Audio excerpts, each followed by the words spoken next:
Sementara di rumah Urmila sendiri, Dawal memberitahukan kepada Kinjal bahwa anting-anting yang dia dapatkan terlihat sangat bagus untuknya. Kinjal berpikir Dawal ini terlalu agresif malam ini.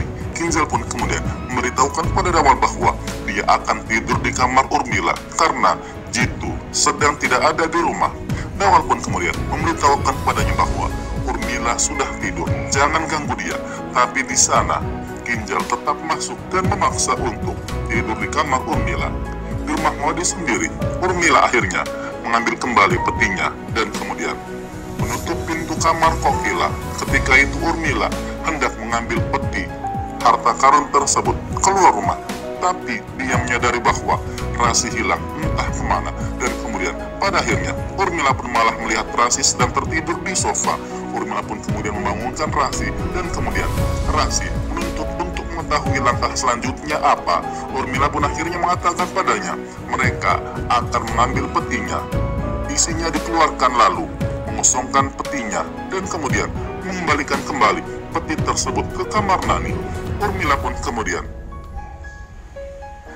menegaskan bahwa jika semuanya sudah berhasil, ini adalah akan menjadi rencana terakhir mereka. Karena setelah ini, kami tidak perlu repot-repot melakukan rencana busuk demi rencana busuk lainnya untuk kesenangan-kesenangan yang kecil.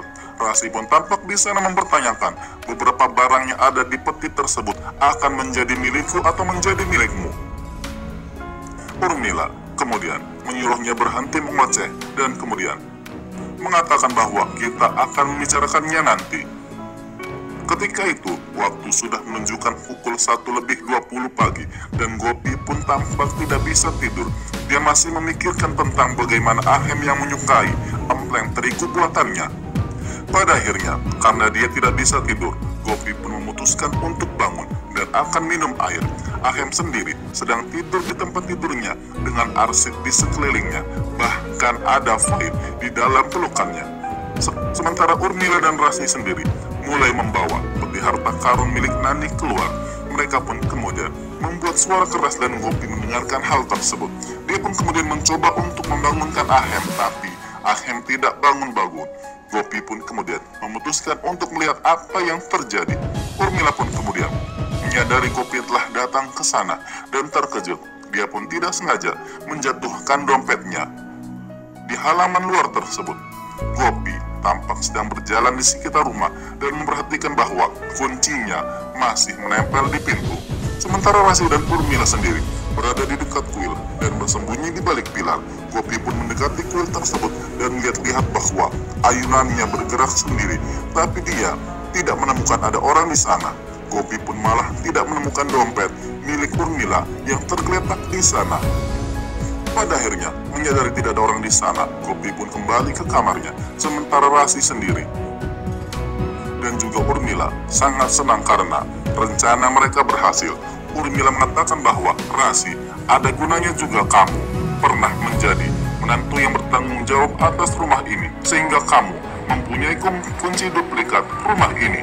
Mereka pun akhirnya berhasil membawa peti harta karun milik Nani keluar. Sementara Gopi sendiri akhirnya sampai kembali ke kamarnya. Dia pun mendekati Ahem dan kemudian dia mengambil satu persatu file dan laptop milik Ahem dan menaruhnya di atas meja. Dan kemudian sampai akhirnya pada file terakhir yang dipeluk oleh Ahem, dia pun mencoba untuk mengambil file tersebut. Dan kemudian ketika perlahan Gopi mulai mengambil file tersebut, Ahem malah memegang kedua tangan Gopi, dan kemudian Gopi pun tidak bisa bergerak kemana-mana. Gopi pun sangat-sangat terkejut karena kedua tangannya digenggam oleh Ahem.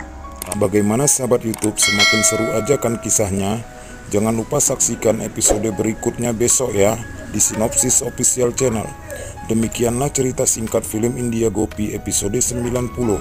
Jangan lupa berikan kritik dan sarannya di kolom komentar ya. Terima kasih. Wassalam.